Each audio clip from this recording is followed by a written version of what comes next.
இல்ல பெர்மிஷன் பண்ணலாமா? இப்பவும் பண்ணலாம், ஒன்றும் தப்பு இல்லை.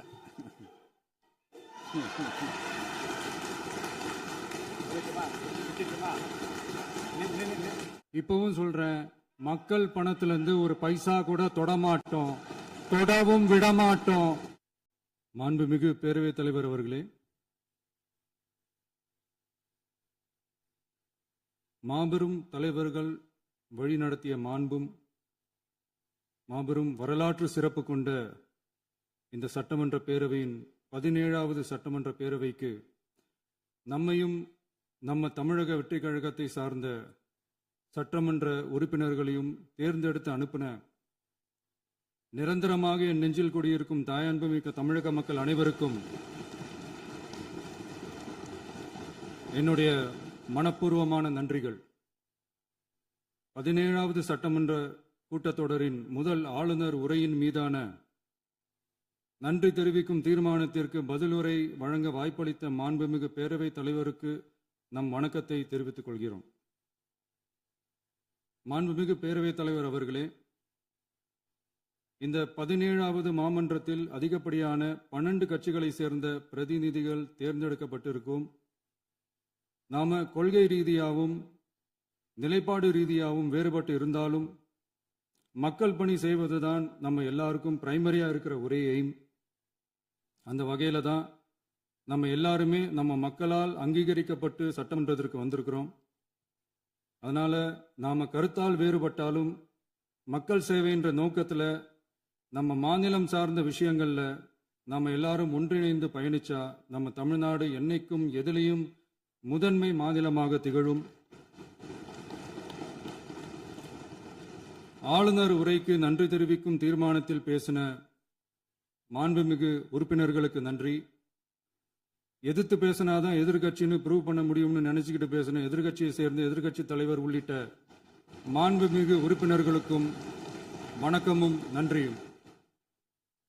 பதிலுரை வழங்குற அதே நேரத்தில் நம்மளை சட்டமன்ற உறுப்பினராக தேர்ந்தெடுத்த பெரம்பூர் தொகுதி மக்களுக்கு நம்மளோட நெஞ்சார்ந்த நன்றிகள்.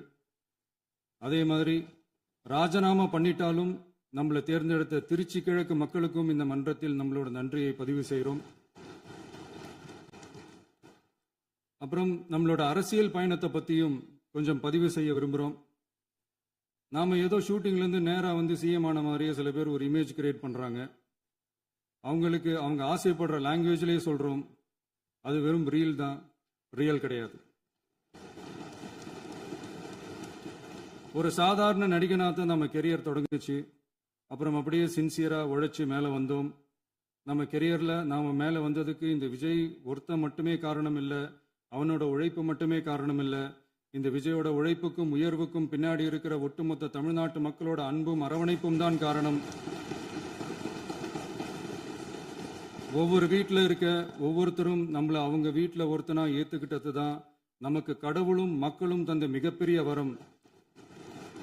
அதுக்காகவே கடவுளுக்கு சமமான நம்மளோட சொந்தங்களான தமிழக மக்கள் அனைவருக்கும் மீண்டும் மீண்டும் நன்றி.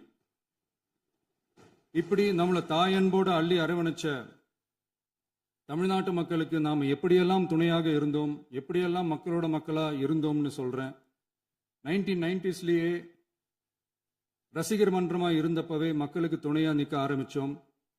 அதுக்கப்புறம் நற்படி மன்றமாகவும் அதுக்கப்புறம் விஜய் மக்கள் இயக்கமாகவும் மாறி மக்களோட மக்களா நின்றுகிட்டு இருந்தோம். 2008 ஈழத் தமிழருக்கு ஆதரவா உண்ணாவிரதம் போராட்டம் செஞ்சோம். போர் முடிவுக்கு வரணும், நம்ம தொப்புள் கூடிய உறவுகளான ஈழத் தமிழர்களுக்கு பாதுகாப்பான நிம்மதியான ஒரு வாழ்வு கிடைக்கணும்னு அன்னைக்கே கோரிக்கை வச்சோம். 2009 ஆரம்பிச்ச விஜய் மக்கள் இயக்கம் வழியா நம்மளோட மக்கள் நல பணிகளை எக்ஸ்டெண்ட் அண்ட் எக்ஸ்பேண்ட் பண்ணிக்கிட்டே வந்தோம். கல்விக்கு துணையா இருந்தோம், சோஷியல் சர்வீஸ் செஞ்சோம், வெள்ள நிவாரணத்தில் துணையா இருந்தோம், கொரோனா காலத்தில் மக்களுக்கு தோள் கொடுத்தோம். விலையில்லா விருந்தகம், குருதியகம், முட்டைப்பால் ரொட்டி திட்டம், விழியகம், பயிலகம், நூலகம், இப்படி பல வழியில மக்களுக்கு துணையா இருந்தோம். அப்புறம் நம்மளோட திரைப்படங்கள்ல நம்மளால முடிஞ்ச வரைக்கும் ஊழல் எதிர்ப்பை சொன்னோம், சமூக நீதியை சொன்னோம், கல்வியை பத்தி சொன்னோம், அரசியலை பத்தி சொன்னோம். அரசியலை பத்தி பேசுனதுனால நம்ம படங்கள் சந்திச்ச இதுவரைக்கும் சந்திக்கிற பிரச்சனையை பத்தி எல்லாருக்குமே தெரிஞ்சது தான். இது மட்டும் இல்லாம 2011ல நாகப்பட்டினத்தில் மீனவர் பிரச்சனைகளுக்கு ஆதரவாக ஒரு பெரிய பொதுக்கூட்டம் நடத்தினோம். மீனவர்கள் மீதான தாக்குதலை கண்டிச்சு பேசி அதில் நம்மளோட எதிர்ப்பை பதிவு செஞ்சோம். 2017ல ஜல்லிக்கட்டு போராட்டத்தில் தமிழர் பண்பாட்டு உரிமைக்கான நம்மளோட ஆதரவை தெரிவித்தோம். 2018ல ஸ்டெர்லைட் போராட்டம் துப்பாக்கி சூட்டில் பாதிக்கப்பட்ட நம்ம சொந்தங்களை நேரில் சந்திச்சு ஆறுதல் சொன்னோம். 2021ல உள்ளாட்சி தேர்தலில் விஜய் மக்கள் இயக்க வேட்பாளர்கள் போட்டியிட்டு ஜெயிச்சாங்க. கல்வி விருது விழா நடத்தி சிறந்த மதிப்பெண் பெற்ற மாணவ மாணவிகளுக்கு ஊக்கத்தொகையும் பரிசும் கொடுத்தோம். 2024ல தமிழக வெற்றி கழகத்தை ஆரம்பிச்ச உடனேயே CAA-வை எதிர்த்து அறிக்கை விட்டோம். அரசியல் கட்சி ஆரம்பிச்சு விழுப்புரம் மாவட்டத்தில் விக்கிரவாண்டியில நம்மளோட முதல் மாநில மாநாட்டிய வெற்றி கொள்கை திருவிழாவை நடத்தினோம். தந்தை பெரியார், பெருந்தலைவர் காமராஜர், அண்ணல் அம்பேத்கர், வீரமங்கை வேலுநாச்சியார், மக்கள் சேவகர் அஞ்சலை அம்மாள்னு நம்மளோட 5 கொள்கை தலைவர்களை அறிவிச்சோம். இந்தியாவிலே 2 பெண் ஆளுமைகளை கொள்கை தலைவர்கள் அறிவிச்ச ஒரே கட்சி நம்ம டிவிக்கு மட்டும்தான் என்ற பெருமையோடு அறிவிச்சோம். பெரியார் சொன்ன மாதிரியே அவர் சொன்னதுல நமக்கு ஏற்புடையதை மட்டும் எடுத்துக்கிட்டோம். அவரோட கடவுள் மறுப்பு கொள்கையில நமக்கு உடன்பாடு இல்லைன்னு ஓப்பனா அறிவிச்சோம். நமக்கு கடவுள் நம்பிக்கை உண்டுன்னு அறிவிச்சோம். யாரோட நம்பிக்கைக்கும் நாம் எதிரானவங்க இல்லைன்னு தெளிவா அறிவிச்சோம். பெண் கல்வி, பெண்கள் முன்னேற்றம், சமூக சீர்திருத்தம், சமூக நீதி, இப்படி பெரியாரோட கருத்துக்களை நிறையவே ஏத்துக்கிட்டோம்னு அறிவிச்சோம். அண்ணல் அம்பேத்கரோட சம வாய்ப்பு, சமநீதி, சமத்துவத்தை ஃபாலோ பண்ணுவோம்னு அறிவிச்சோம். பெருந்தலைவர் காமராஜரோட மதச்சார்பின்மையை ஏத்துக்கிட்டதோட அவரோட நேர்மையான நிர்வாகத்தையே ஒரு கொள்கையா ஏத்துக்கிட்டோம்னு அறிவிச்சோம். வீரமங்கை வேலு நாச்சியாரோட மண் மீட்பையும் சமூக நல்லிணக்கத்தையும் பின்பற்றுவோம்னு அறிவிச்சோம். மக்கள் சேவகர் அஞ்சலை அம்மாளோட விடுதலை வேட்கையையும் மக்களோட வாழ்வாதாரத்துக்காக உறுதியாக நிற்கிறதையும் பின்பற்றுவோம்னு சொன்னோம். எல்லாருக்கும் எல்லாமும் கிடைக்கணும், எம் மதமும் நம் மதம்னு சொல்லி மதச்சார்பற்ற சமூக நீதி தான் நம்ம கொள்கைன்னு அறிவிச்சோம். நம்ம கொள்கை எதிரி யாரு, அரசியல் எதிரி யாருன்னு ஓப்பனா அறிவிச்சோம். எல்லாத்துக்கும் மேல பிறப்புக்கும் எல்லா உயிருக்கும்ன்றத நம்மளோட அடிப்படை அரசியல் கோட்பாட்டா அறிவிச்சுட்டு தான் அரசியலுக்கே வந்தோம். நம்ம மதுரை மாநாட்டில் நம்மளோட தேர்தல் அரசியல் மற்றும் ஆட்சி அதிகார அரசியல் வழிகாட்டியா அறிஞர் அண்ணாவையும் புரட்சி தலைவர் எம்ஜிஆரையும் ஏத்துக்கிட்டதா அறிவிச்சோம். அப்புறம் இன்னனையும் நாம இங்க பதிவு செஞ்சே ஆகணும். எல்லாரும் கட்சி ஆரம்பிச்சுட்டு தான் ஒவ்வொரு வீட்டுக்குள்ளேயும் போவாங்க. ஆனா நாம ஒவ்வொரு வீட்டுக்குள்ளேயும் போனதுக்கு அப்புறம் தான் கட்சியவே ஆரம்பிச்சிருக்கிறோம். ஒவ்வொரு வீட்டில் ஒவ்வொருத்தரும் நம்மள அவங்க பிள்ளையா, மகனா, அண்ணனா, தம்பியா ஏத்துக்கிட்டதும் இயல்பா நடந்துச்சு. தமிழ்நாட்டு மக்களோட மனசுக்குள்ள போறதுக்கு நாம பட்ட பாடு நமக்கு மட்டும்தான் தெரியும். இதெல்லாம் புரிஞ்சாலும் புரியாத மாதிரி இருக்கிறவங்க தான் நம்மள நடிகன் என்று சொல்லியும் நம்ம கட்சிய நடிகன் கட்சின்னு சொல்லியும் சில நக்கல், நையாண்டி இதெல்லாம் பேசுவாங்க. அதை பத்தி நமக்கு கவலை இல்லைன்னு. இப்படி நம்ம அரசியல் பயணம் ரொம்ப டிரான்ஸ்பரண்டா தான் ஆரம்பிச்சிருக்கு. இந்த 2026 தேர்தலில் கூட்டணியே இல்லாமல் தனியா நின்னோம். மக்கள் நம்மளை தெளிவா புரிஞ்சுக்கிட்டதாலையும் நம்ம டிவிகே தோழர்களோட உழைப்பாலையும் நாம 35% வாக்குகளை வாங்கினோம். 1,72,00,000 வாக்குகளோட தமிழ்நாட்டிலேயே தனி பெரும் கட்சியா வந்தோம். தமிழக மக்களாலையும் நம்மளோட ஆதரவு இயக்கங்களாலையும் இதோ இன்னைக்கு இங்க நம்ம டிவிகே ஆளும் கட்சியா உட்கார்ந்துருக்கிறோம். இந்த ஆளும் கட்சியா ஆனதும் அவ்வளவு சாதாரணமாலாம் நடந்துடல.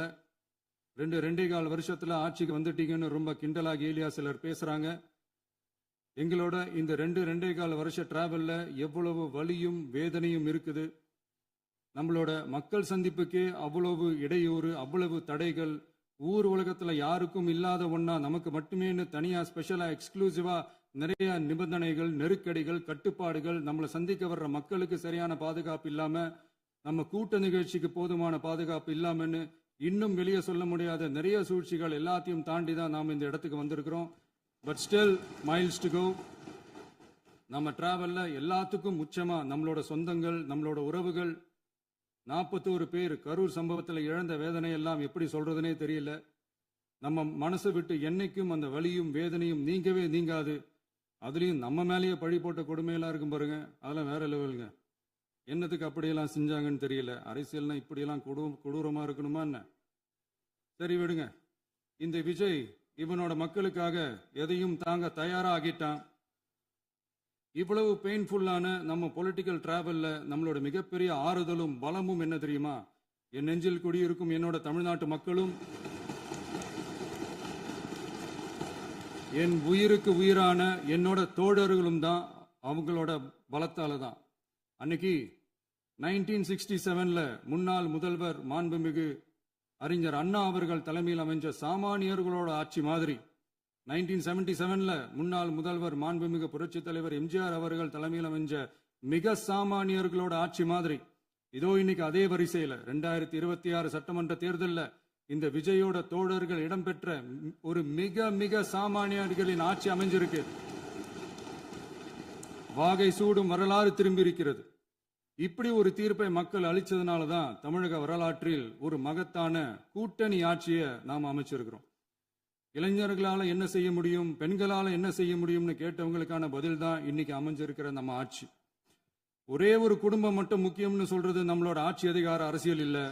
தமிழ்நாட்டில் இருக்கிற ஒவ்வொரு குடும்பமும் முக்கியம்னு சொல்றது தான் நம்ம அரசியல். நம்மளோட ஆட்சி அதிகாரம் அதான் நம்மளோட மனசாட்சி உள்ள மக்களாட்சி. இந்த 2026 தேர்தலில் யாராலும் உடைக்கவே முடியாதுன்னு சொன்ன மதத்தை உடைச்சோம், சாதியை உடைச்சோம், முக்கியமா காசு கொடுத்து ஓட்டு வாங்குற ஒரு நச்சு கலாச்சாரத்தையே சுக்கு நூறா தூள் தூளா உடைச்சிருந்தோம். நாம கிளீன் கவர்னன்ஸ் அண்ட் குட் கவர்னன்ஸ்ல உறுதியா இருக்கிறோம். இப்ப மட்டும் இல்ல, எப்பவுமே இப்படிதான் இருப்போம். இதுல 100% இது உண்மைன்றதுனால தான் பாரம்பரியமான தினத்தந்தி பத்திரிகை ஊழலின் ஊற்றுக்கண் அடைக்கப்படுகிறதுன்னு 16/6/2026 அன்னைக்கு ஒரு தலையங்கமே எழுதியிருக்கு. ஒரு தவறு செய்தால் அது தெரிந்து செய்தால் அவன் தேவன் என்றாலும் விடமாட்டேன் என்று எம்ஜிஆர் அன்று பாடினார். அதை இன்று விஜய் செயலில் காட்டுகிறார்னு அந்த எடிட்டோரியல்ல எழுதியிருக்கு. இந்த நேரத்தில் தினத்தந்திக்கு நம்மளோட நன்றியை தெரிவிச்சுக்கிறோம். அரசியலுக்கு வந்து 2 வருஷம் தான் ஆகுது. உங்களுக்கு என்ன தெரியும், உங்களால என்ன முடியும்னு கேலியா கேட்டவங்களுக்கு தினத்தந்தியோட பதிலை இப்போதைக்கு போதும்னு நினைக்கிறேன். என்னென்னமோ செய்வான்னு சொல்றானே இந்த விஜய், பல வருஷமா இருக்கிற ஒரு பதவி வெறி பிடிச்ச அரசியலை உடைச்சி எப்படி செய்வான்னு நம்ம மக்களை யோசிச்சிருவாங்க. இதோ இப்போ நம்ம மக்களுக்கு புரிஞ்சிருக்கும். இப்பவும் சொல்றோம், இது வெறும் ஆரம்பம் தாங்க. இந்த மாபெரும் சபையிலிருந்து கேட்கிற மக்களே, நமக்கு கொஞ்சம் அவகாசம் கொடுங்க. இதுக்கு முன்னாடி, அதாவது 2017 கடைசியில இருந்து 2026 ஏப்ரல் வரைக்கும் இருந்த புண்ணியவான்கள் ஆட்சியில ஒவ்வொரு டிபார்ட்மெண்ட்லயும் போட்ட ஏராளமான ஓட்டைகளை அடைச்சிக்கிட்டே படிப்படியா மக்களுக்கு நல்லதையும் செஞ்சுக்கிட்டே வருவோம். அதனாலதான் நமக்கு எதிரா யாரோ சேரவே மாட்டாங்கன்னு நினைச்சவங்க எல்லாம் ஒன்னா சேர்றாங்க. நம்ம ஆட்சிக்கு டேட்டு குறிக்கிறாங்க.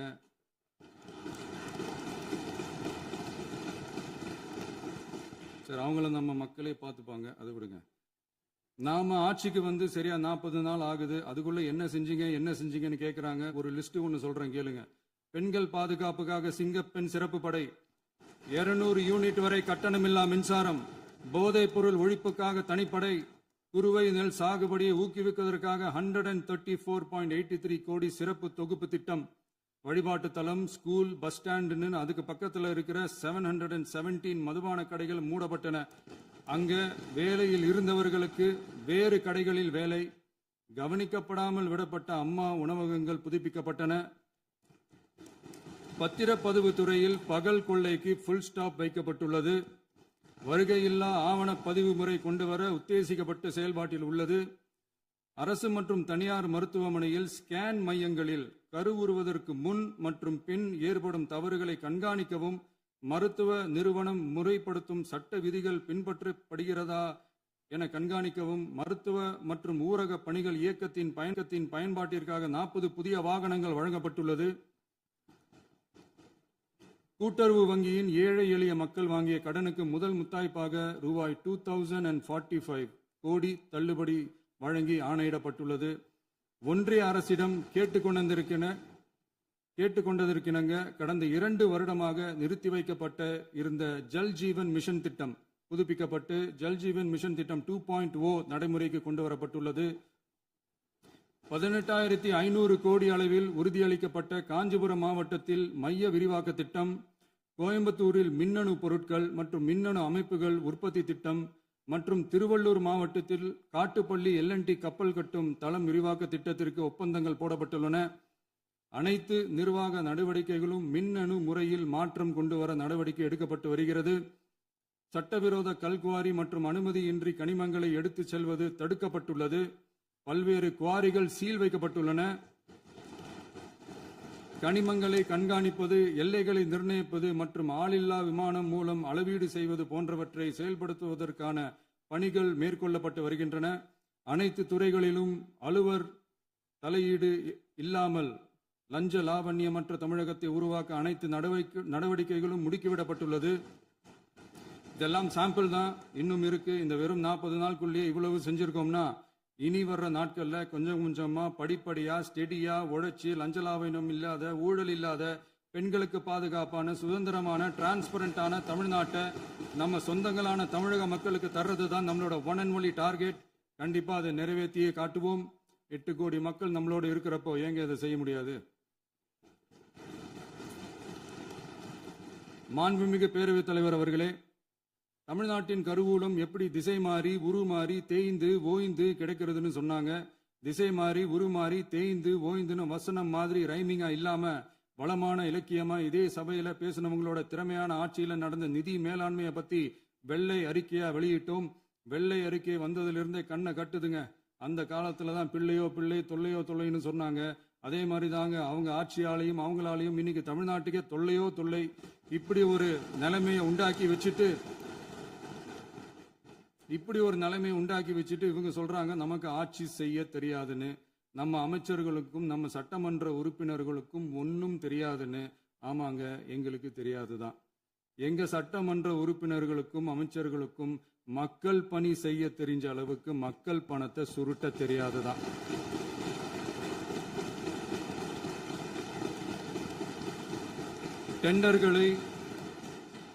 டெண்டர்களை முறைப்படுத்த தெரிஞ்ச அளவுக்கு அதோட ரேட்டை உயர்த்தி ஊழல் செய்ய தெரியாதுதான். பதவி உயர்வு வழங்கவும் பணி இடமாற்றம் கலந்தாய்வு நடத்தவும் தெரியுமே தவிர பதவி உயர்வுக்கும் பணியிட மாற்றத்திற்கும் பணம் பறிக்க தெரியாதுதான். புதிய பணியிடங்கள் உருவாக்க தெரியுமே தவிர அந்த பணியிடங்களை பணத்துக்கு விற்க தெரியாதுதான். கோயில்கள்ல நடக்கிற நிர்வாக சீர்கேட்டை தடுக்க நீங்க பேசுங்க, நீங்க கண்டினியூ பண்ணுங்க. கோயில்கள்ல நடக்கிற நிர்வாக சீர்கேட்டை தடுக்க தெரியுமே தவிர கோயில் பணத்தை கொள்ளையடிக்க தெரியாதுதான். தங்கத்தை உருக்கி தாரை வார்க்க தெரியாதுதான். கனிம வளத்தை பாதுகாக்க தெரிஞ்ச அளவுக்கு கனிமத்தை வித்து கொள்ளையடிக்க தெரியாதுதான். அரசு வருமானத்தை அரசு கஜானாவுக்கு மாத்த தெரிஞ்ச அளவுக்கு அந்த பணத்தை தனிப்பட்ட கஜானாவுக்கு மடை மாத்த தெரியாதுதான். போதை கலாச்சாரத்தை தடுக்க தெரிஞ்சவங்களுக்கு போதை கலாச்சாரத்தை வளர்க்க தெரியாதுதான். நம்ம குடும்பத்தில் இருக்கிற பாட்டி, அம்மா, அக்கா, தங்கச்சி, குழந்தைங்களை, பெண்களை மதிக்க தெரிஞ்சவங்களுக்கு ஓசி பஸ், 1000 ரூபாய் கேஸ், இப்படியெல்லாம் பேச தெரியாதுதான். எங்க உறுப்பினர்களுக்கும் அமைச்சர்களுக்கும் மக்கள் சேவை தெரிந்த அளவிற்கு சுயநல தேவையை செஞ்சிக்க தெரியாதுதான். அதனாலதான் சொல்றோம், எங்களை பார்த்து எதுவும் தெரியாதுன்னு சொல்றவங்களுக்கு சொல்றோம், இதெல்லாம் எங்களுக்கு தெரியாதுதான். உங்களை மாதிரி முறைகேடுகளை செய்யறத நாங்க தெரிஞ்சுக்கவும் போறதில்ல, தெரிஞ்சுக்கவும் ஆசைப்படல. அத கடைசி வரைக்கும் எங்களுக்கு தெரியாமலே இருந்துட்டு போகட்டும். அதனால நாங்களும் எங்க மக்களும் வெரி வெரி ஹாப்பி தான். மாண்புமிகு பேரவைத் தலைவர் அவர்களே, எதிர்ப்பவர்கள் எதிர்க்கட்சி என்பதற்காக எங்கள் ஆட்சி மீது 1000 பழி போடலாம். ஆனாலும் தமிழக மக்களுக்கு உண்மையை உணர்த்த வேண்டியது நம்மளோட கடமை. மின்வெட்டை பொறுத்தவரை தமிழ்நாடு மின்மிகை மாநிலமாக இருந்தாலும் கடந்த காலங்களில் ஏற்பட்ட நிர்வாக குளறுபடிகளும் மின்சார சாதனங்கள் மற்றும் மின் மாற்றிகளில் ஏற்படும் பழுதாலும் வேண்டுமென்றே சிலரின் நடவடிக்கைகளாலும் இந்த மின்வெட்டிற்கு காரணமாக உள்ளது. மின் விநியோக மீட்பு நடவடிக்கைகளை ஒருங்கிணைப்பதற்காக எதிர்பாராமல் இரவு நேரங்களில் ஏற்படும் மின் தடங்களை விரைந்து சரி செய்வதில் 10 உயர்மட்ட கண்காணிப்பு குழுக்கள் மற்றும் 125 சிறப்பு மின் தடை நீக்க ரோந்து வாகனங்கள் வழங்கப்பட்டு 24 மணி நேரமும் கண்காணிக்கப்படுகிறது. கூடுதலாக தற்போது 77 புதிய மின் தடை நீக்க மையங்களும் உருவாக்கப்பட்டுள்ளன. விரைவில் இந்த மின்வெட்டு நிலைமை அறவே நீக்கப்படும். மாண்புமிகு பேரவைத் தலைவர் அவர்களே, நம்ம விவசாயிகள் எல்லாரும் நம்மளை நல்லா புரிஞ்சுக்கிட்டு தமிழக வெற்றி கழகத்தை ஏத்துக்கிட்டாலும் எதிர்க்கட்சிகளோட தூண்டுதலால சில இடங்கள்ல சில போராட்டங்கள் நடக்குது. எதிர்க்கட்சிகள் என்னதான் சித்து வேலை செஞ்சாலும் விவசாய பெருமக்கள் எல்லாரும் நம்ம ஆட்சி அவங்களுக்கான ஆட்சி தான் நல்லா புரிஞ்சுதான் வச்சிருக்கிறாங்க. இந்த வருஷம் எல்னினோ விளைவா எப்பவும் இருக்கிறத விட இந்த டைம் மழை குறையுங்கிறதையும் நம்ம விவசாயிகள் உணர்ந்துதான் இருப்பாங்க. இருந்தாலும் நம்ம அரசு நம்ம விவசாயிகளோட வாழ்வாதாரத்துக்காக பக்கபலமாகவும் உறுதியாகவும் துணை நிற்கும்ங்கிறத தெரிவிச்சுக்கிறோம்.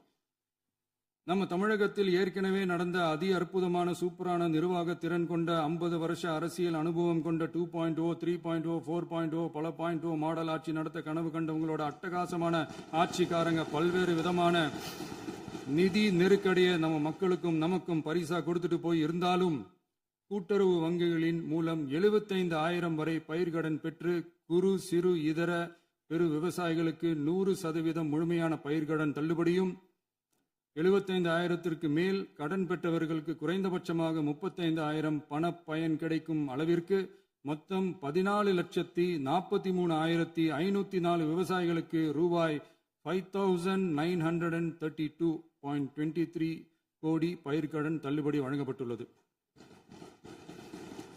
மாண்புமிகு பேரவைத் தலைவர் அவர்களே, நாம ஒன்றியத்தில் கூட்டுறவு கூட்டாட்சி, மாநிலத்தில் சுயாட்சி என்ற கொள்கையை கொண்டவங்க தான் ஏற்கனவே அறிவிச்சிருக்கிறோம். தற்போதைய ஒன்றிய அரசு சார்ந்த கட்சியுடன் அரசியலில் கொள்கை அளவில் நேர் எதிராக நிற்கிறவங்க தான் நாம. அதே சமயத்தில் எதுக்கெடுத்தாலும் கண்ணை மூடிக்கிட்டு ஒன்றிய அரசோட மோதல் போக்கை விரும்புறவங்க நாம இல்ல. நமக்கு எப்பவுமே தமிழகத்தின் வளர்ச்சி மட்டும்தான் முக்கியம். அதுக்காக நம்மளோட அரசியல் ரீதியான கொள்கைகளையோ மாநில உரிமைகளையோ கொஞ்சம் கூட விட்டு கொடுக்கவே மாட்டோம். அதுல ரொம்ப தெளிவாகவும் உறுதியாகவும் இருக்கிறோம்.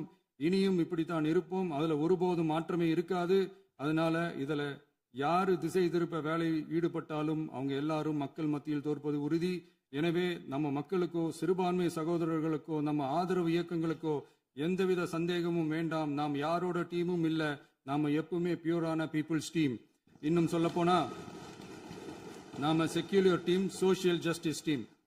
மாண்புமிகு பேரவைத் தலைவர் அவர்களே, அரசு விழாக்கள், கல்வி நிறுவனங்கள் மற்றும் பல அதிகாரப்பூர்வ நிகழ்ச்சிகளோட தொடக்கத்தில் நம்ம தமிழ்தாய் வாழ்த்த பாடுறது தான் வழக்கமா இருக்கு. தமிழ்தாய் வாழ்த்த பொறுத்த வரைக்கும் நம் அரசு இதுல நம்மளோட உறுதியான நிலைப்பாட்டை ஒன்றிய அரசுக்கு மிக தெளிவா தெரிவிச்சிருக்கு. அது இல்லாம இதில் மாநில அரசின் கொள்கைக்கு ஏற்ப ஒன்றிய அரசின் அறிவிக்கையில் திருத்தம் மேற்கொள்ள கோரிக்கையும் விடுக்கப்பட்டுள்ளது. நீட் தேர்வை பொறுத்தவரை கிராமப்புற மற்றும் பொருளாதார ரீதியாக பின்தங்கிய மாணவர்களுக்கு சமமான வாய்ப்பை வழங்குவதில்லை. மருத்துவ கல்வியில் சமூக நீதி மற்றும் சம வாய்ப்பை நீட் பாதிக்கிறது என்பதை உணர்கிறோம். எனவே மருத்துவ படிப்புகளுக்கான சேர்க்கையை 12ஆம் வகுப்பு மதிப்பெண்களின் அடிப்படையில் நடத்த வேண்டும் என்று நமது அரசு வலியுறுத்தி வருகிறது. மத்திய அரசிடம் நீட்டிலிருந்து தமிழ்நாட்டிற்கு விலக்கு வழங்க வேண்டும் என்று கோரிக்கை விடுத்துள்ளது. மாண்புமிகு பேரவைத் தலைவர் அவர்களே, பேரறிஞர் அண்ணா அவர்கள் தலைமையிலான அரசு 1968 இருமொழி கொள்கையை நடைமுறைப்படுத்தியது. தமிழ் ஆட்சி மொழி, தமிழ் மொழியை பாதுகாப்பது, மாணவர்களுக்கு ஆங்கிலத்தின் மூலம் உலக அளவிலான வாய்ப்புகளை வழங்குவது, எந்த ஒரு மொழியையும் கட்டாயமாக திணிப்பதை தவிர்ப்பது மற்றும் எதிர்ப்பது, நிலத்தின் மொழி மற்றும் பண்பாட்டு அடையாளத்தை பேணுவது என்பதை நம் தமிழக வெற்றிக் கழக ஆட்சி ஏற்றுக்கொண்டுள்ளது. எனவே தமிழ்நாட்டில் தமிழ் ஆட்சி மொழி மற்றும் இருமொழி கொள்கை என்பதில் நமக்கு மாற்று கருத்தே இல்லை. மாண்புமிகு பேரவைத் தலைவர் அவர்களே, கடந்த 11/6/2026 அன்று நடந்த நிதி ஆயோக் கூட்டத்தில் தமிழ்நாடு அரசின் சார்பாக கலந்து கொண்டு வறுமையற்ற தமிழ்நாடு இயக்கம் உருவாக்க தேவையான நிதியையும், தமிழ்நாட்டுக்கு 2 எய்ம்ஸ் மருத்துவமனைகளை தருமாறும், மருத்துவம் மற்றும் பல் மருத்துவ படிப்பிற்கு 12ஆம் வகுப்பு மதிப்பெண் அடிப்படையில் இடங்களை நிரப்புதல் குறித்தும், செயற்கை நுண்ணறிவு தொடக்க நிறுவன வளர்ப்பு மையங்கள் தமிழ்நாட்டில் அமைக்கவும், இளைஞர் திறன் மற்றும் வேலைவாய்ப்பு இயக்கம் செயல்படுத்த வேண்டியும், பெண்கள் தலைமையிலான வளர்ச்சி குறித்தும், மீனவ சமுதாயங்களின் வாழ்வாதாரம் மற்றும் மீன்பிடி படகுகள் மற்றும் மீனவர்களை விடுவித்தல் குறித்து நிரந்தர நடவடிக்கை எடுக்க வேண்டியும், காலநிலை தாங்கும் தன்மை பெருந்திட்டம் 2045 கீழ் விண்வெளி உற்பத்தி மையத்தை தேசிய விண்வெளி உற்பத்தி மையமாக அறிவிக்க கோரியும், தமிழ்நாட்டில் சாலை போக்குவரத்து, நெடுஞ்சாலை மற்றும் ரயில்வே அமைச்சகத்தின் மேம்பாட்டு குறித்தும், அனைத்து கிராமங்களையும் டிஜிட்டல் இணைப்பு வசதி ஏற்படுத்துதல் குறித்தும், கூட்டு குடிநீர் திட்டம் தொடரவும், அரசின் விழாக்களில் தமிழ்தாய் வாழ்த்துக்கான முதலிடத்திற்கான கோரிக்கையும், மேகதாது அணை கட்டுமான நிறுத்தத்தை உறுதிப்படுத்தவும், மாநிலத்தின் மீது மும்மொழி கொள்கையை வற்புறுத்தாமல் புதிய கல்விக் கொள்கையை திணிக்காமல் தமிழகத்திற்கான கல்வித்தொகை ரூபாய் 3284 கோடியை விடுவிக்க கோரியும், ஆண்டுதோறும் 5 லட்சம் இளைஞர்களுக்கு உதவித்தொகையுடன் கூடிய பணியினை தொழில்நுட்ப பயிற்சி வழங்க ஒத்துழைப்பு வழங்குமாறும், ஒகேனக்கல் 3ஆம் கட்ட கூட்டு குடிநீர் திட்டத்திற்கான நிதி ரூபாய் 2283.40 விடுவிக்கவும், வேலை வாய்ப்பு மற்றும் வாழ்வாதாரத்துக்கான உத்தரவாத திட்டத்தின் கீழ் வேலை வாய்ப்புகளை உருவாக்க உடனடி நடவடிக்கை மேற்கொள்ள வேண்டியும் மற்றும் திருக்குறளை தேசிய இலக்கியமாக அறிவிக்குமாறும் தமிழ்நாடு சார்பில் பேசியுள்ளோம் என்பதை தெரிவித்துக் கொள்கிறோம். மாண்புமிகு பேரவைத் தலைவர் அவர்களே, அண்டை மாநிலங்களுடனான நட்புறவு ஒரு மாநிலத்தின் வளர்ச்சிக்கும் நாட்டின் ஒற்றுமைக்கும் மிகவும் அவசியமானது. தமிழ்நாடு தனது அண்டை மாநிலங்களுடன் நதி நீர் பங்கீடு, பொருளாதாரம், கல்வி, கலாச்சாரம் மற்றும் போக்குவரத்து துறைகளில் நல்லுறவை பேணி வருகிறது. பரஸ்பர மரியாதை, ஒத்துழைப்பு மற்றும் கூட்டாட்சி தத்துவத்தின் அடிப்படையில் அண்டை மாநிலங்களுடனான நட்புறவை வலுப்படுத்தவும் நமது ஆட்சியில் காக்கப்படுகிறது. மாண்புமிகு பேரவைத் தலைவர் அவர்களே, சட்டம் ஒழுங்கை பற்றி பேச்சு வந்தது. சட்டம் ஒழுங்கு சரியா இருக்கணும் அப்படின்றதுல எங்களுக்கு மாற்று கருத்தே கிடையாது. கண்டிப்பா லா அண்ட் ஆர்டர் கரெக்டா இருக்கணும், கரெக்டா இருக்கும், இருக்க வைப்போம். அதே மாதிரி பெண்கள் பாதிக்கப்படுறதையும் இங்க யாராலையும் சகிச்சுக்கவே முடியாது. அதுக்கான கடுமையான நடவடிக்கைகள் நம்ம அரசு எடுத்துக்கிட்டு இருக்கிறோம்.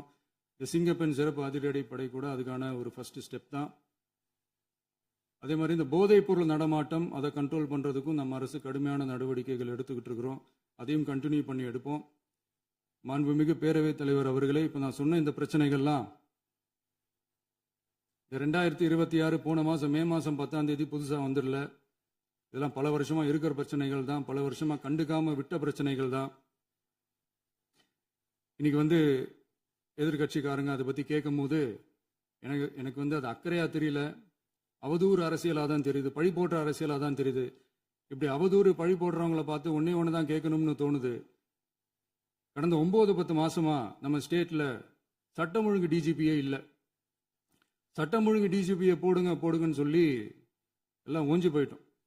போன ஆட்சியில் நடந்ததுக்கெல்லாம் இப்பதான் விடையே கண்டுபிடிக்கிறோம் நம்ம ஆட்சியில்.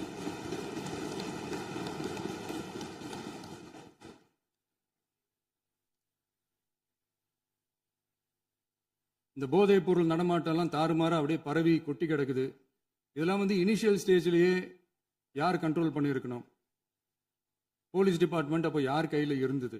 இத்தனை கேள்வி நம்மளை பார்த்து கேட்குறாங்களே, ஒரே ஒரு கேள்வி தான் நான் கேட்கணும்னு தோணுது. போலீஸ் டிபார்ட்மெண்ட்டை கையில் வச்சுக்கிட்டே பிகினிங்லேயே இனிஷியல் ஸ்டேஜ்லேயே இந்த போதைப் பொருள் நடமாட்டத்தை ஏன் கண்ட்ரோல் பண்ணலை? மனசாட்சி உள்ளவங்க இந்த பிரச்சனையெல்லாம் ஏன் நடக்குதுன்றது அவங்களுக்கே நல்லா தெரியும். இன்னைக்கு சட்டம் ஒழுங்கை பற்றி கேள்வி கேட்கக்கூடாதா அப்படின்னா தாராளமாக கேட்கலாம். இது ஜனநாயக அரசு, மன்னராட்சியெல்லாம் கிடையாது, மனசாட்சி உள்ள மக்களாட்சி. அதனால கேள்வி கேட்கலாம், எல்லாருக்கும் எல்லா உரிமையும் உண்டு. விமர்சனம் செய்யலாம், எல்லாருக்கும் எல்லா உரிமையும் உண்டு. ஆனால் நம்ம ஆட்சியில் என்ன நடவடிக்கைகள் எடுத்திருக்கோன்றது தெரிஞ்சுக்கிட்டு அதுக்கேற்ற மாதிரி ஒரு நடுநிலையாக பேசுனீங்கன்னா கொஞ்சம் நல்லா இருக்கும். சட்டம் ஒழுங்கை பற்றி யாருக்கு என்ன யோசனை இருந்தாலும், மக்கள் நலனுக்காக யாருக்கு என்ன யோசனை இருந்தாலும் அதை தாராளமாக சொல்லலாம். நம்ம அரசு அது காது கொடுத்து கேட்கும்.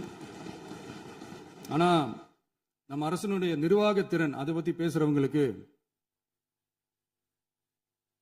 இந்த ஊரடிச்சு உலையில போட்டு ஊழல் மேல ஊழலா செஞ்சுக்கிட்டு அதுல இருந்து தப்பிக்கிறதுக்கு பேர் தான் நிர்வாகத்திறன் அப்படின்னு சொன்னா, அப்படிப்பட்ட ஒரு ஊழல் செய்யற நிர்வாகத்திறனை நம்ம அரசு ஒரு நாளும் செய்யாது.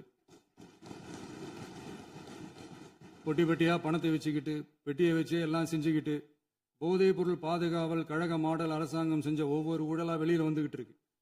டாஸ்மாக்ல அது என்னப்பா அது பேரு பார்ட்டி ஃபண்ட் கட்சி நிதி அப்படின்ற பேர்ல அடிச்ச கொள்ளையெல்லாம் ஒண்ணா இப்போ கவர்மெண்டோட கஜானாவுக்குள்ள கொண்டு சேர்த்துக்கிட்டே இருக்கிறோம். உட்காருங்க. மாண்புமிகு முதல்வர்கள் பதில் உரைக்கு பிறகு முதல்வர் பதில் உரைக்கு பிறகு நேரம் தர அப்ப பேசட்டும், அவங்க பேசட்டும், அவங்கள பேச அனுமதி. உட்காருங்க உட்காருங்க.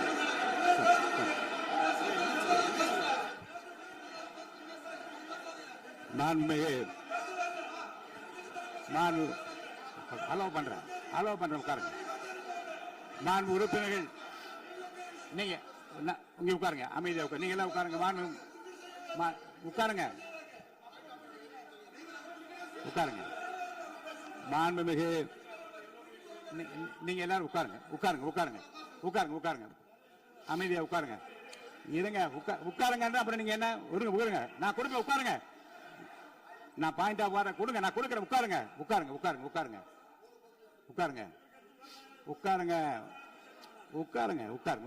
உட்காருங்க.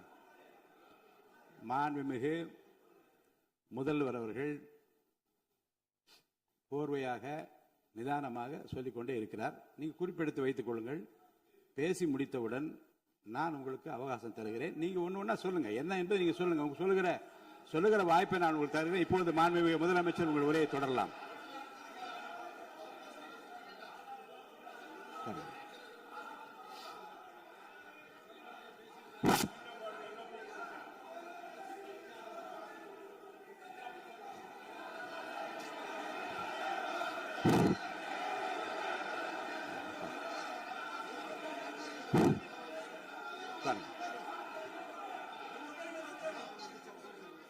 நான் எழுந்த பிறகு உட்கார்றதுதான் முறை. உட்காருங்க, எல்லாரும் உட்காருங்க. தேசிய உட்கார். நான் அலோவ் பண்றேன். உட்காருங்க, அமைதியா உட்காருங்க. நான் அலோவ் பண்றேன். அமைதியா உட்காருங்க. அங்க இருந்து குரல் கொடுக்காதீங்க. உட்காருங்க.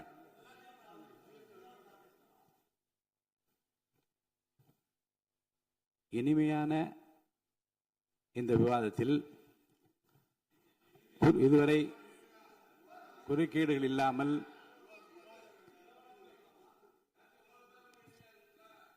கொஞ்சம் அமைதியா இருங்க. மாண்புமிகு முதல்வர்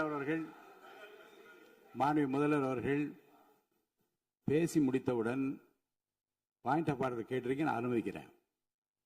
எதிர்க்கட்சி தலைவருக்கு மட்டும் நான் அனுமதி தருகிறேன். அவர் எழுந்து பேசலாம். மாண்பு முதலமைச்சர் நீங்க கண்டினியூ பண்ணி முடிக்கலாம். நீ எல்லாரும் எழுந்துச்சீங்கன்னா சரி வராது. உட்காருங்க. நான் சொல்லியிருக்கேன். உட்காருங்க.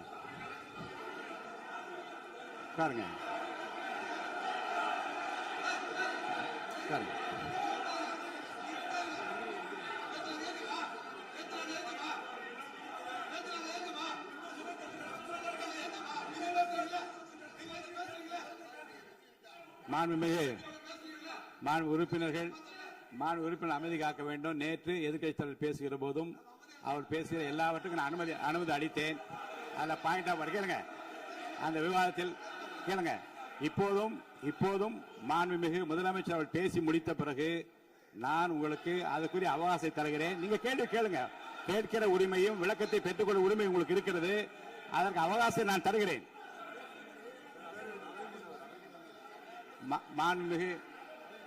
மாண்புமிகு உறுப்பினர் அமருங்க. நான் என் தீர்ப்பை சொல்லுகிறேன். மாண்புமிகு முதலமைச்சர் அவர்கள் பேசி முடித்தவுடன் எதிர்க்கட்சி தலைவருக்கு அந்த வாய்ப்பை நான் தருகிறேன். நிச்சயமா அந்த கேள்வி கேட்கலாம். உட்காருங்க எல்லாரும். முன்னவர் பேசுங்க. மாண்பு பேரவைத் தலைவர் அவர்களே, இன்று இவர்கள் முயற்சி செய்வது அவர் ஆளுங்கட்சியாக இருக்கின்ற போது இருங்க, நான் சொல்லிடுறேன் ப்ளீஸ். ஒரே நிமிஷம் நான் சொல்லிடுறேன் ப்ளீஸ். ஆளும் கட்சியாக இருக்கின்ற போது நீங்கள் சொன்ன ஒரே வார்த்தை, நாங்கள் பேசி முடித்ததற்கு பிறகு குறிப்பிடுத்துவிட்டு நீங்கள் எந்த கேள்வி வேண்டுமானாலும் கேட்கலாம் என்று ஒரு முறையை நீங்கள் பின்பற்றினீர்கள். அதே முறையை இப்போது பின்பற்ற வேண்டும் என்று கேட்டுக்கொள்கிறேன். பள்ளிக்கல்வித்துறை அமைச்சர். மாண்புமிகு பேரவைத் தலைவர் அவர்களே, நேற்றைய தினம் கூட எதிர்க்கட்சி தலைவர் சொன்னதை முழுமையாக கேட்டு இறுதியில் ஒரு வாய்ப்பு தந்தீங்க. அதுவும் இல்லாம இந்த நேரத்தில் நேரலையில் நீங்களும் பாக்குறீங்க. அங்கிருந்து ஏய் ஒருமையில் விழித்து இந்த பக்கம் இருக்கிற உறுப்பினர்களை பார்த்து ஏய் அப்படின்னு ஒருமையில் விழிப்பதை உங்கள் மூலமாக கண்டிக்கிறேன். அந்த வார்த்தையை அவை குறிப்பிலிருந்து நீக்கணும். கண்ணியம் காத்து முதல்வர் முழுமையாக பேசுவதை காத்து கண்ணியம் காத்து இந்த சபைக்கு ஒரு மரபு இருக்கிறது. அதை மூத்த உறுப்பினர்கள் பின்பற்றபடி உங்கள் மூலமாக கேட்டுக்கொள்கிறேன். மாண்புமிகு முதலமைச்சர் அவர்கள் உரையை தொடரலாம். நான் தரேன். நான் உறுதியாக மாண்புமிகு முதலமைச்சர் அவர்கள் பேசி முடித்தவுடன் எதிர்க்கட்சி தலைவருக்கு அந்த வாய்ப்பு தரப்படும் என்பதை உறுதியாக சொல்லிவிட்டேன். இடையில குறுக்கீடு செய்யாமல் அந்த பேச்சு முழுமையாக பேசி முடிக்க நீங்கள் அனுமதி வழங்க வேண்டும் என்று கேட்டுக்கொள்கிறேன். அமைதியா உட்காருங்க. அவங்க பேசி முடிக்கட்டும். நீங்க கேளுங்க. நான் என்ன சொல்றேன், கேட்கிற உரிமையும் விளக்கத்தை கேட்டு பெற உரிமை உங்களுக்கு இருக்கிறது. ஆனா இடையில குறுக்கீடு செய்யாமல் அதை முடிக்கும்படி நான் கேட்டுக்கொள்கிறேன். மாண்புமிகு முதலமைச்சர் அவர்கள் தொடர்ந்து நீங்க பேசலாம்.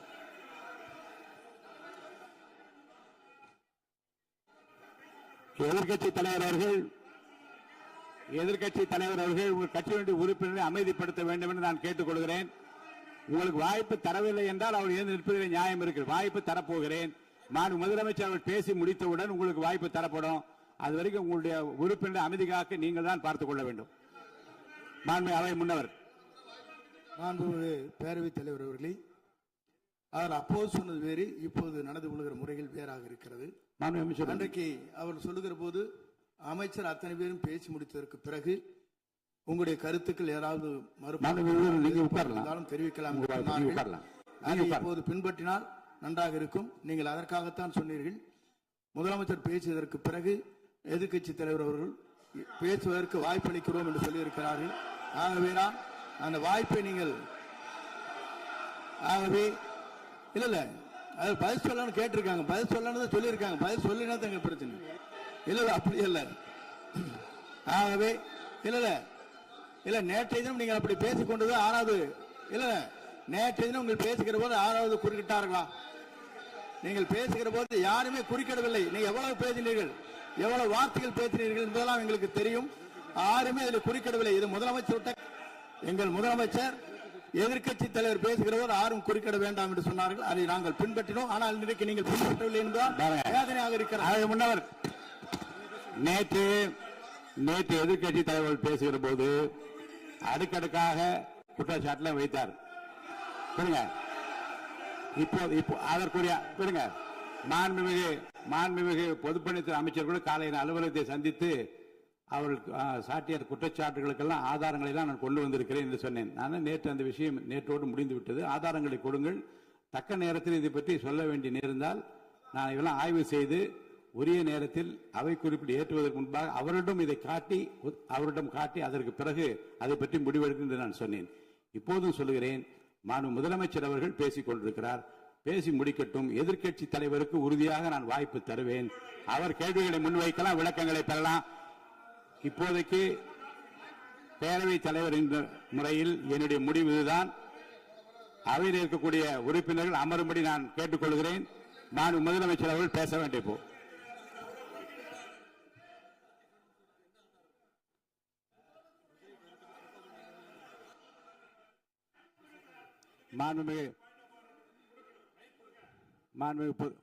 இருங்க. முன்னவர் பேரவைத் தலைவர் அவர்களே, நேற்றைய தினம் நீங்கள் முழுமையாக பேசினீர்கள். உங்கள் பேச்சுக்கள் எப்படி இருந்தது என்பதும் நாடறியும். இருந்தாலும் கூட நாங்கள் அமைதியாக இருந்தோம். இல்ல நீங்க இருங்க. ஒவ்வொரு வார்த்தைக்கு இருங்க. நீங்க மின்வெட்டையில நீங்க சொன்னீங்க. உங்களுடைய முன்னாள் அமைச்சர் ஆற்காடு வீராசாமி இருக்கிற போது மின்வெட்டால் தான் நாங்கள் ஆட்சியே மாறியது என்றெல்லாம் சொன்ன கதையெல்லாம் இருக்கு. அதெல்லாம் சொன்னோம்னாங்க. நாங்களே அமைதியா இருந்தோம்.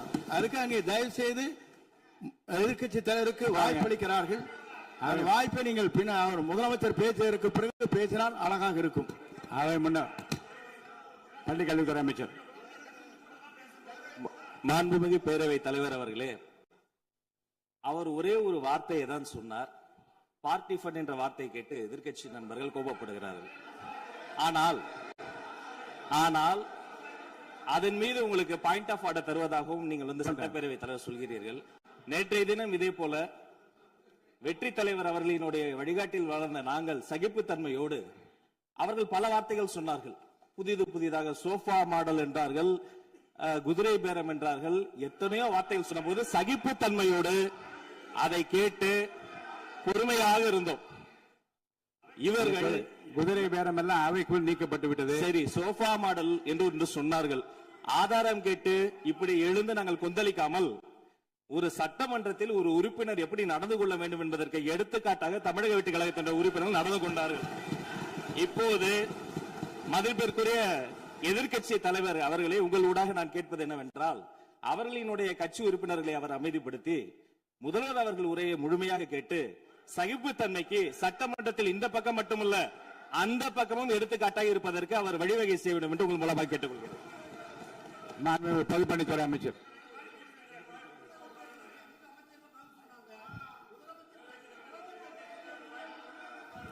மாண்புமிகு பேரவைத் தலைவர் அவர்களே, திராவிட முன்னேற்ற கழகம் முதல் நாளில் இந்த சபையுடைய மரபையும் பாரம்பரியத்தை பற்றியும் நமக்கு வகுப்பெடுத்தார்கள். அந்த மரபுப்படி எங்களுடைய தலைவருடைய வழியில் இந்த சட்டசபையுடைய நிகழ்வுகளில் நாங்கள் கலந்து கொண்டிருக்கிறோம். நேற்று எதிர்க்கட்சி தலைவர் பேசும் பொழுது எவ்வளவோ வார்த்தைகள் உண்மைக்கு புறம்பாக சட்டத்திற்கு எதிராக ஒரே நிமிஷம் பேசுறேன். சட்டத்திற்காக பேசும் பொழுது நாங்கள் அமைதியாக இருந்தோம். ஒரு 2-3 முறை தான் வந்து அவரு பேசும்போது மினிஸ்டர்கள் நின்னாங்க. ஆனா இன்னைக்கு மாண்புமிகு முதலமைச்சருடைய முதல் உரை, கடந்த 4 நாட்களாக திராவிட முன்னேற்ற கழகம் முதலமைச்சர் ஏன் பேசலன்னு சொல்லிட்டே இருந்தாங்க. இன்னைக்கு பேச ஆரம்பிச்ச உடனே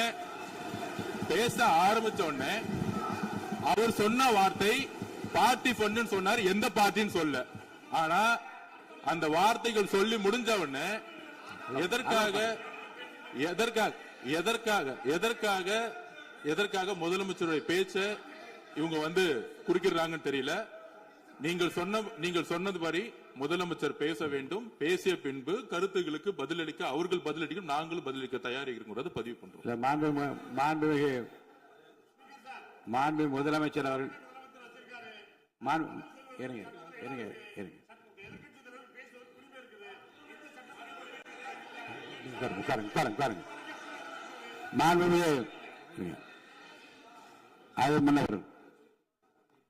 மரபு இருக்கிறது, எப்போது வேணும் பாயிண்ட் ஆஃப் ஆர்டர் இருக்கலாம். இருந்தாலும் கூட நீங்க அந்த மரபை நீங்க கடைபிடித்தீங்களா உங்க ஆட்சியில? நீங்க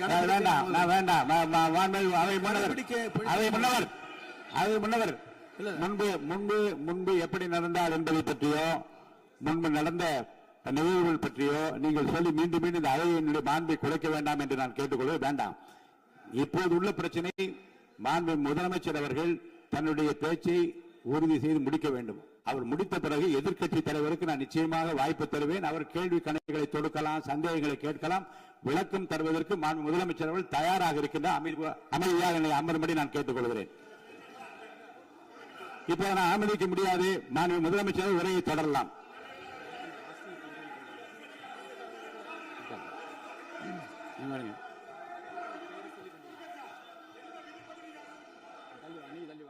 மாண்புமிகு உறுப்பினர் ஆஸ்டின் உங்க இடத்துல போய் உட்காருங்க. மாண்புமிகு உறுப்பினர் ஆஸ்டின், நீங்க ஒரு மூத்த உறுப்பினர், சபை விதிகளை நன்கு தெரிந்த ஒரு உறுப்பினர், நீங்க போய் இடத்துல உட்காருங்க. முதல்ல மாண்புமிகு முதலமைச்சர் அவர்கள் உரையை தொடரலாம். இப்போது எந்த விதமான பாயிண்ட் ஆஃப் ஆர்டர்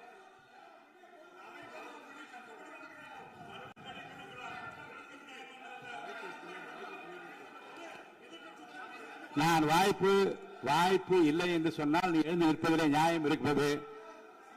உட்காருங்க. வாய்ப்பு உறுதியாக எதிர்க்கட்சி தலைவருக்கு பாயிண்ட் ஆஃப் ஆர்டர் மட்டுமல்ல, உட்கார்ந்து அவர் பேசிய பேச்சுக்களை என்னென்ன இருங்க, என்ன உங்களுக்கு சந்தேகம் இருக்கிறதோ, வினாக்கள் இருக்கிறதோ அதை நீங்க கேட்கலாம். அவர் பதில் சொல்வதற்கு தயாராக இருக்கிறார். பேசி முடிக்கின்ற வரை அமைதி காக்கும்படி உங்களை நான் கேட்டுக்கொள்கிறேன். மாண்புமிகு எதிர்க்கட்சி தலைவர் முழு ஒத்துழைப்பை நீங்கள் தர வேண்டும் என்று நான் எதிர்பார்க்கிறேன்.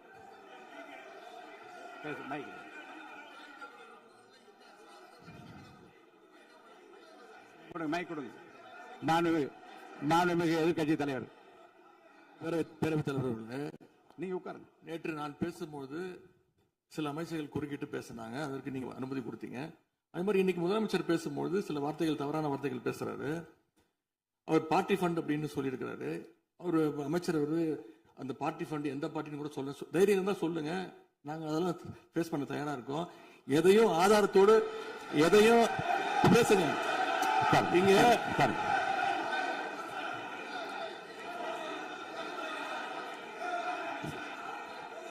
அது மாதிரி பேரவைத் தலைவர் அவர்களே, நேற்று நான் பேசி முடிஞ்சோடனே நீங்க அவை முடிஞ்சிருச்சுன்னு சொல்லிட்டீங்க. நாங்கெல்லாம் வீட்டுக்கு போயிட்டோம். வீட்டுக்கு போய் டிவி போட்டு பார்த்தா அங்க இன்னொரு அமைச்சர் இன்னும் பதில் சொல்லிட்டே இருந்திருக்கிறாரு. அதற்கெல்லாம் நாங்க இப்ப என்ன பதில் இது, என்ன மரபு இது? நீங்க இப்ப பேசிக்கிட்டே இருப்பீங்களா? நாங்க அதை பார்த்துக்கிட்டே இருக்கணுமா? அதே மாதிரி இன்னைக்கு முதலமைச்சர் அவர்கள் பேசும்போது நாங்களும் அமைதியா கேட்டுட்டு தான் இருந்தோம். ஆனா சில கருத்துக்கள் அவர் பேசும்போது அதை நாங்க அனுமதிக்க முடியாது. ஆதாரத்தோடு ஏதாவது பேசணும்னா, குற்றச்சாட்டுகள் சொல்லும் போது ஆதாரத்தோடு சொன்னீங்கன்னா அதை நாங்க ப்ரூவ் பண்றதுக்கு தயாராக இருக்கு. மாண்புமிகு உறுப்பினர் அவர்கள் இருங்க. நேற்று மாண்புமிகு எதிர்க்கட்சி தலைவர்கள் பேசியதும், மாண்புமிகு பொதுப்பணித் தலைவர்கள் பேசியதும் ஆதாரம் இல்லாமல் பேசக்கூடாது என்று நான் சொன்னேன். ஆய்வு செய்து நீக்கப்பட வேண்டியது நீக்கும் என்று சொன்னேன். இப்போது மாண்புமிகு முதல்வர் அவர்கள் பேசி முடிக்கட்டும். நீங்கள் கூறிய கருத்துப்படி அதில் ஆதாரங்கள் இல்லாத குறிப்பாக இருந்தால் அதை நீக்குவதற்குரிய உரிமை எனக்கு இருக்கிறது. ஆய்வு செய்து நான் நடவடிக்கை எடுப்பேன். இப்போது மாண்புமிகு முதலமைச்சர் அவர்கள் பேசலாம்.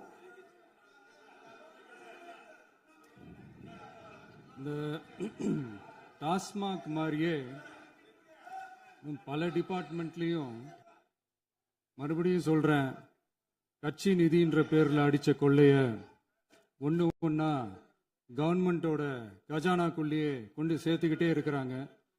இப்பவும் சொல்றேன், மக்கள் பணத்துல இருந்து ஒரு பைசா கூட தொடமாட்டோம், தொடவும் விடமாட்டோம், தொட்டா விடமாட்டோம், இதுக்கு முன்னாடி தொட்டவங்களையும் விடமாட்டோம்.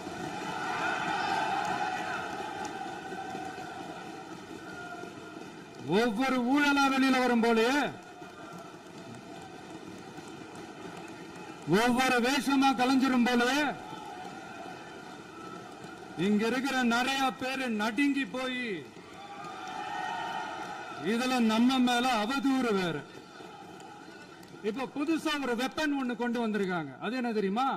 அவங்க தயவால தான் நம்ம ஆட்சி நடக்குதாம். மக்கள் தயவால இந்த ஆட்சி நடந்துகிட்டு இருக்கு. மனசாட்சி உள்ள சக்திகளோட ஆதரவால இந்த ஆட்சி நடந்துகிட்டு இருக்கு. நாங்க தான் அனுப்பி வச்சோம் அப்படின்றாங்களே. அனுப்பி வச்சவங்களுக்கு மினிஸ்ட்ரியில இடம் கொடுத்தா ஏன் கதறீங்க? ஏன் இவ்வளவு கோவம்? ஏன் இவ்வளவு கதறல்ஸ்? இதுல இன்னொரு முக்கியமான விஷயம், மார்க்சிஸ்ட் கம்யூனிஸ்ட் கட்சி நமக்கு ஆதரவு கொடுத்தது சுயேட்சையா எடுத்த முடிவுன்னு சொல்றாங்க. அதே மாதிரி இந்திய கம்யூனிஸ்ட் கட்சி நமக்கு ஆதரவு கொடுத்தது சுயேட்சையா எடுத்த முடிவுன்னு சொல்றாங்க. இதுல எங்க இருந்து நாங்க தான் அனுப்பி வச்சோம்னா புரியலையே. மக்களுக்கு நல்லா புரியும், எல்லாத்தையும் தெளிவா பார்த்துக்கிட்டு இருக்கிறாங்க.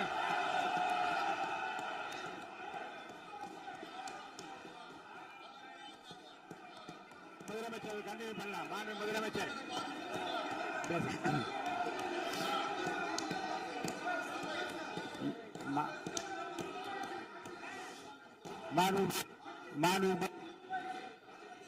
முதலமைச்சர் கண்டினியூ பண்ணலாம். நீங்க கண்டினியூ பண்ணலாம்.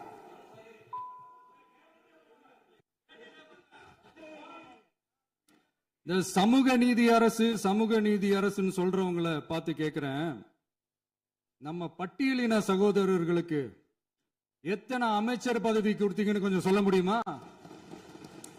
ஆனா நம்மளுடைய அரசுல 8 அமைச்சர் பதவிகள் யாருக்கு? நம்ம பட்டியலின சகோதரர்களுக்கு. எல்லாம் நம்ம அண்ணன், நம்ம தம்பி, நம்ம தங்கச்சிங்க. அண்ணல் அம்பேத்கர் அவர்களுடைய கிட்டத்தட்ட 100 ஆண்டு கால கனவு இப்ப நிறைவேறி இருக்கு. நான் ஏன் கொஞ்சம் சவுண்டா பேசுறேன் அப்படின்னா அவங்களுக்கு கேட்கணுன்றதுக்காக தப்பா எடுத்துக்காது. அதே மாதிரி பெண்களோட பாதுகாவலர் நாங்க தான் அப்படின்னு சொல்லிக்கிறவங்கள கேட்கிறேன், எத்தனை பெண்களுக்கு அமைச்சர் பதவியில இடம் கொடுத்தீங்க கொஞ்சம் சொல்ல முடியுமா? எங்க அரசுல 4 சகோதரிகளுக்கு அமைச்சர் பதவி கொடுத்திருக்கிறோம்.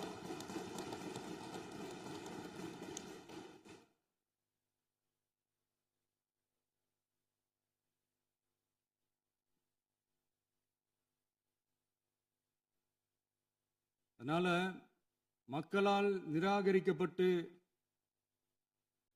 மக்களால் அகற்றப்பட்டவங்களுக்கு ஒன்னே ஒன்னு சொல்லிக்கிறோம், தப்பே செய்ய மாட்டோம், ஊழலே செய்ய மாட்டோம், நேர்மையா தான் இருப்போம், நியாயமா தான் இருப்போம் அப்படின்னு சொல்றவங்களால மட்டும்தான் கூட்டணி ஆட்சி அமைக்க முன்வரும். ஆட்சியிலையும் பங்கு அதிகாரத்திலையும் பங்கு கொடுக்க முன்வரும். ஊழல்லையே ஊறி போனவங்களால இந்த கூட்டணி ஆட்சியோ ஆட்சியிலையும் பங்கு அதிகாரத்திலையும் பங்கு கொடுக்க முன்வராது. மெஜாரிட்டி இருந்தாலும் தரமாட்டாங்க, மெஜாரிட்டி இல்லைனாலும் தரமாட்டாங்க. கேட்டா ரெடிமேடா ஒரு பதில் ஒண்ணு வச்சிருப்பாங்க, கூட்டணி ஆட்சியை மக்கள் விரும்ப மாட்டாங்கன்னு. அதே மக்கள் தான் இப்ப அவங்கள பார்த்து சிரிக்கிறாங்க. நான் பதவி ஏத்த அன்னைக்கு கொஞ்சம் டைம் அவகாசம் கேட்டேன். எதுக்கு கேட்டேன்? நிதி நிலைமைலாம் கொஞ்சம் மோசமா இருக்குது, அதெல்லாம் கொஞ்சம் சரி செஞ்சுக்கிட்டு படிப்படியா கொஞ்சம் கொஞ்சமா நான் கொடுத்த வாக்குறுதிகள்லாம் செயல்படுத்துவேன், அதுக்காக கொஞ்சம் டைம் அவகாசம் கேட்டேன். நான் ஏதோ வேற எதுக்காகவோ வேற யாருக்காகவோ ஏதோ அவகாசம் கேட்ட மாதிரி. அடுத்து இங்க சபையில இல்லாதவங்களை பத்தி பேச வேண்டாம்னு நினைக்கிறேன்.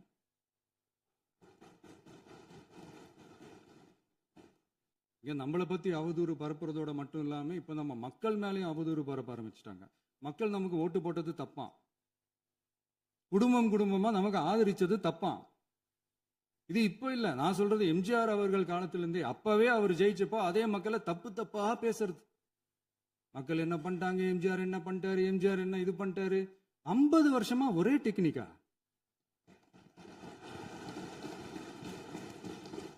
டெக்னாலஜி எல்லாம் மாறி வேற எங்கேயோ போயிட்டு இருக்கு. பஸ் இதுல கொஞ்சம் டெக்னிக்காச்சும் கொஞ்சம் மாத்தினா கொஞ்சம் நல்லா இருக்கும். அதனால மக்களுக்கு யூஸ்ஃபுல்லா இருக்கிற மாதிரி இந்த ஆக்கப்பூர்வமான கருத்துக்களோ ஆக்கப்பூர்வமான யோசனைகளோ இருந்தா சொல்லுங்க, அது நாங்க டெஃபரெண்டா எடுத்துக்கிறோம். ஆனா அதை விட்டுட்டு இந்த நக்கல் நையாண்டி சம்பந்தம் இல்லாத பேச்சு இதெல்லாம் பேசிட்டு அப்புறம் முதல்வர் பதில் சொல்லல, முதல்வருக்கு பதில் சொல்ல தெரியல அப்படின்னா அப்புறம் என்ன சோஃபா மாடல் ஆட்சியா? அது என்னன்னு புரியறதுக்கே எனக்கு ரொம்ப நாள் ஆச்சு. இந்த sofa set, table chair, teapoy, furniture பிசினஸ்லாம் வேற எங்க வெளியில போய் பண்ண சொல்லுங்க. அப்படி அந்த பிசினஸ் தான் பண்ணணும்னா நிறைய பிசினஸ் பண்ற மாதிரி வெளியில போய் பண்ண சொல்லுங்க, இங்க சட்டசபைக்குள்ள வேணாம். அதனால ஆக்கப்பூர்வமான கருத்துக்கள் இருந்தா சொல்லுங்க, டெஃபினட்டா அது சரியா இருந்தா நாங்க ஏத்துக்கிறோம். எனக்கு ஒரு குட்டி கதை ஒண்ணு ஞாபகம் வருது, சொல்லாமா? ஒரு ஊர்ல ஒரு பெரியவர் வெயில் ரொம்ப ஜாஸ்தியா இருக்குன்னு சொல்லிட்டு கண்ணுக்கு மேல கை வச்சுக்கிட்டு இப்படி சுத்தி முத்தி தேடிக்கிட்டு இருந்தாராம். அப்ப கூட இருந்த ஒரு சின்ன பையன் என்ன தேடுறீங்க அப்படின்னு கேட்டானா. அதுக்கு அந்த பெரியவர் சொன்னாரா, அது ஒண்ணு இல்ல தம்பி, உங்க அப்பா இங்கதான் இருப்பாருன்னு சொன்னாங்க, அதான் தேடிக்கிட்டு இருக்கேன், எங்க உங்க அப்பாவையா காணோம்?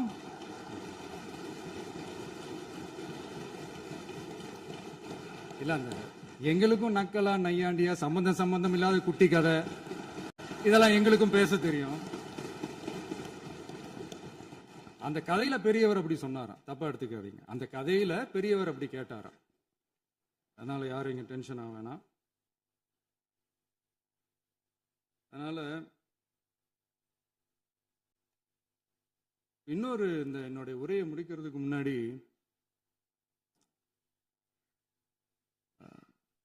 போயிட்டாங்க, பேசலாமா? நிறைய உங்க கருத்துக்களை நீங்க முழுமையாக மன நிறைவோடு பேசலாம். டிவியில் பார்ப்போம். சரி,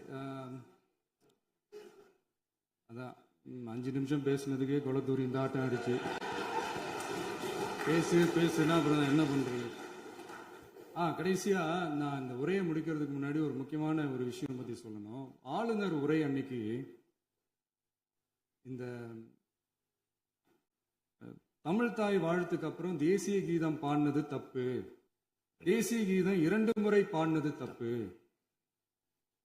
அப்படி ஒரு நிகழ்வு இதுக்கு முன்னாடி இந்த சட்டசபையில நடந்ததே கிடையாது. அந்த மரபையே மாத்திட்டீங்க. இப்படி ஒரு ஒரு பெரிய ஒரு போர் மாதிரி எதிர்கட்சியை சார்ந்தவங்க எல்லாம் சொன்னாங்க இல்லையா? அந்த மாநில உரிமை போராளிகளை, அந்த மரபு காக்கிற உரிமை போராளிகளை ஒரே ஒரு கேள்விதான் கேட்கணும். 2021 ஆகஸ்ட் 2 ஞாபகம் இருக்கா? Centenary celebration of Tamil Nadu legislature. அந்த ஃபங்க்ஷன்ல நம்ம முன்னாள் முதலமைச்சர் கருணாநிதி அவர்களோட கலைஞர் அவர்களுடைய கலைஞர் அவர்களுடைய புகைப்படத்தை மாண்புமிகு குடியரசுத் தலைவர் திறந்து வைக்கிற ஒரு ஃபங்க்ஷன். அந்த ஃபங்க்ஷன்ல நேஷனல் ஆந்தம் ஃபாலோடு பை தமிழ் தாய் வாழ்த்து அப்படின்னு அறிவிச்சது ஞாபகம் இருக்கா? அதாவது தேசிய கீதத்துக்கு அப்புறமா 2வது முறையா, நோட் திஸ் பாயிண்ட் மாண்புமிகு பேரவைத் தலைவர் அவர்களே, ப்ளீஸ் நோட் திஸ் பாயிண்ட். தேசிய கீதத்துக்கு அப்புறம் 2வது முறையாக தமிழ் தாய் வாழ்த்து பாடப்படும் அப்படின்னு சொன்னது ஞாபகம் இருக்கா? அதுவும் முத்தமிழ் அறிஞர் அப்படின்னு சொல்ற நம்ம கலைஞர் அவர்களுடைய அந்த புகைப்படம் வெளியிட்டு விழாவில் அவர் இருந்த இதே சபையில தமிழை 2வது இடத்துக்கு தள்ளினது யாருன்னு ஞாபகம் இருக்கா?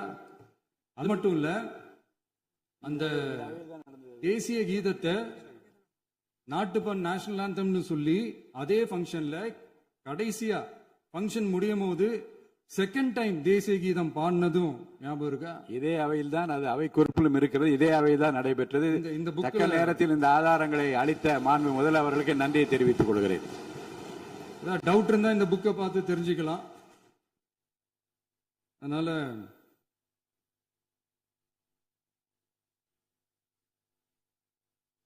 இதெல்லாம் கேட்டா என்ன சொல்லுவாங்கன்னா, அது ஜனாதிபதி கலந்துகிட்ட ஃபங்க்ஷன், அதெல்லாம் அப்படிதான், அதெல்லாம் கண்டுக்க கூடாது அப்படின்னு சொல்லுவாங்க. இதே மாதிரிதான் பேசுறது ஒண்ணு, செய்யறது ஒண்ணு, பேசுறது ஒண்ணு. இதெல்லாம் மக்கள் பார்த்துக்கிட்டு இருக்காங்க. எலெக்ஷனுக்கு முன்னாடி தான் அப்படி செஞ்சுக்கிட்டு இருந்தாங்க. இப்போ எலெக்ஷனுக்கு அப்புறம் அதே தான் செய்யறாங்க. இந்த விஜயையும் சாமானியர்களின் உண்மையான சமூக நீதி அரசையும் அவமானப்படுத்துறதுக்கு தான் அவங்களோட அந்த பொலிட்டிக்கல் சீனியாரிட்டி அது பயன்படுத்துது போல. சரி, செய்யட்டும், நல்லா செய்யட்டும்.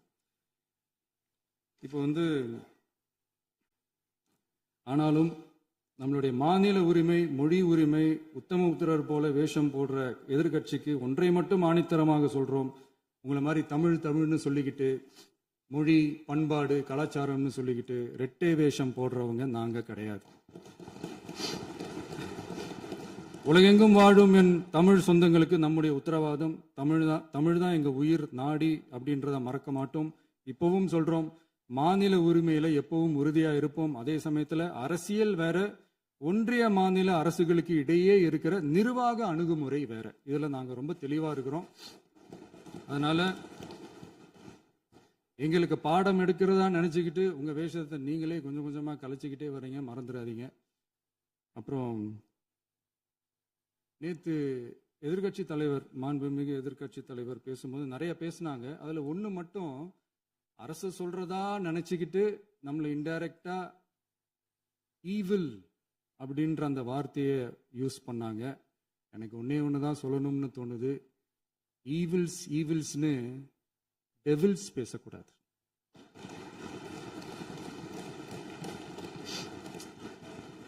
அவங்க இருந்திருந்தா ஒரு ஆக்ஷன் பண்ணணும்னு எனக்கு தோணுச்சு.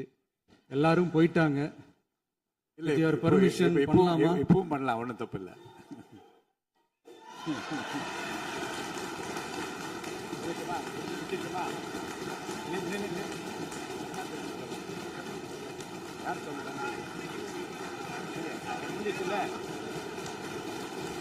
எழுந்து சொல்லணுமா, உட்காந்து சொல்லட்டுமா?